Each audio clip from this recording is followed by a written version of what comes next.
वही जिसने हर चीज को बहुत अच्छी तरह बनाया, यानी उसको पैदा किया और इंसान की पैदाइश को मिट्टी से शुरू किया, फिर उसकी नस्ल एक किस्म के खुलासे से यानी हकीक पानी से बनाई, फिर उसको दुरुस्त किया, फिर उसमें अपनी तरफ से रूह फूंकी और तुम्हारे कान और आंखें और दिल बनाए, मगर तुम बहुत कम शुक्र करते हो। और कहने लगे कि जब हम जमीन में मलिया मेट हो जाएंगे तो क्या असर नौ पैदा होंगे। हकीकत यह है कि ये लोग अपने परवरदिगार के सामने जाने ही के कायल नहीं। कह दो कि मौत का फरिश्ता जो तुम पर मुकर्रर किया गया है तुम्हारी रूहें कब्ज कर लेता है,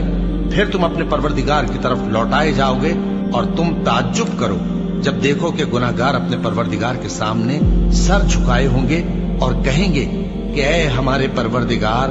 हमने देख लिया और सुन लिया, तू हमको दुनिया में वापस भेज दे कि नेक अमल करें, बेशक हम यकीन करने वाले हैं।